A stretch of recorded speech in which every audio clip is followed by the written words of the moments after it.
Hi, I'm Christine. I use they, them pronouns, and I'm excited to share about my practicum with you.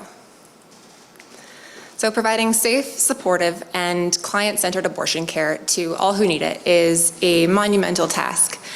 Nevertheless, that is the mission of the Elizabeth Bagshaw Clinic, where I did my practicum placement. Bagshaw is an out-of-hospital reproductive and sexual health care facility specializing in abortion on the land stewarded by the Musqueam, Squamish, and Tsleil-Waututh peoples, also known as Vancouver. To situate myself, I am a white intergenerational settler. My heritage is from Ukraine and Sweden, and my positionality impacts the way that I've approached my project. My lens is shaped by my career history, working as a doula and working in sexual health, my formal education in gender and critical studies and sexuality, this MPH, and my personal life being queer and navigating chronic illness.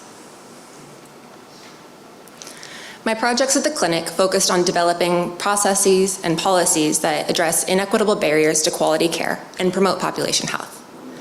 Over the term, specific tasks came up, which I approached sort of using a constructivist grounded theory method, collecting data, analyzing it, and using the themes to direct the process. The values that I've aimed to center on stem largely from the work of Black, Indigenous, and racialized activists who have developed intersectional feminisms, queer theory, reproductive justice, and anti-colonial resistances. These challenge hegemonic ideologies through resilient resistance and prioritize lived experiences, recognizing how oppression and discrimination intersect within different areas. Abortion access and experience impact health at the population level. Folks that are not able to get an abortion when wanted experience significant short and long-term outcomes in health, education, socioeconomic status, and others, including increased rates of poverty, chronic pain, and intimate partner violence.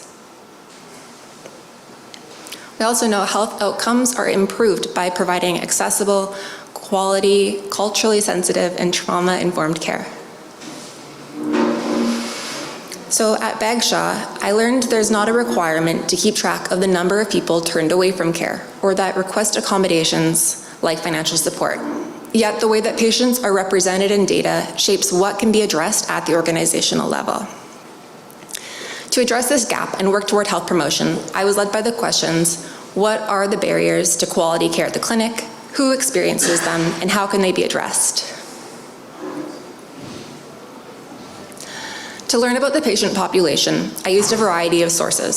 So there are no randomized controlled trials or systematic reviews about abortion experiences in Canada, so I used research from similar health systems. I also drew information from community-based participatory action research, from public health resources, and I reached out to a lot of professors and local professionals.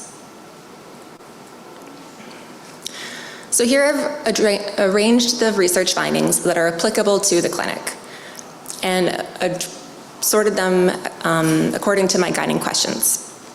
And all of these barriers to abortion care are interwoven. They exist at different levels. There are systemic barriers, conditions perpetrated by settler colonialism that reinforce white supremacist patriarchal ideals. These impact knowledge in abortion access, determining who receives it and how the process unfolds. There are structural barriers which can be applied in this situation at Bagshaw, including laws, policies, and institutional frameworks, such as who and what are covered by provincial health insurance. There are policies that cap the weight of who can access abortion out of hospital. There are shortages of trained healthcare professionals, and as well as physical structures, like the location of the clinic and the building design only being accessible to people that are able-bodied. There are also process barriers. For instance, client-provider interactions, lack of choice in support people, feelings and projections of shame and stigma that may come across, as well as bias, prejudice, and misinformation perpetrated during the transmission of information. Who experiences these barriers? Well, broadly, abortion is an issue impacted by sexism. And compared to people with closer proximity to hegemonic ideals, i.e. white, cisgender, able-bodied women, People experiencing discrimination and oppression rooted in oppression, classism, ableism, and other factors are more likely to experience problems. Abortion is tied to historic and ongoing eugenic narratives, particularly affecting Indigenous communities through forced sterilization, coerced abortion, and contraceptive promotion. Black women, gender diverse and intersex people, those with disabilities, people in poverty, and experiencing criminalization also face disproportionate coercive treatment controlling sexuality and reproduction. So I found I needed a sub-question here. What is patient-centered abortion care? Major themes were repeated through community-based suggestions. It's care that promotes agency, privacy, confidentiality, informed choices, continuous support, and accessible, accurate information in a culturally aware and trauma-informed way. So how do we get there? It takes a lot of work to recognize and address these systemic, structural, and process barriers, and this is done at all levels, as individuals, as an organization, in community, and across borders. So all of these findings were applied to several tasks. I developed a patient experience survey to gain a better understanding of the actual patient population at Bagshaw.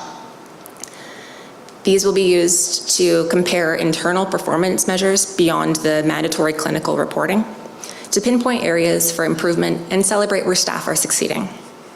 Lors, I need to talk to you about your measurements later on. I mapped a community of organizations that Bagshaw can support and that can support Bagshaw. And I set up a series of educational workshops with guest speakers. These are to promote community solidarity, skill building for the staff when working with diverse clientele, and advance understanding for equitable policy changes. I also analyzed the patient intake process and proposed thorough revisions to minimize clinical and patient error. These include being transparent about the access limitations of the physical space and promoting trauma-informed, safer intake experiences.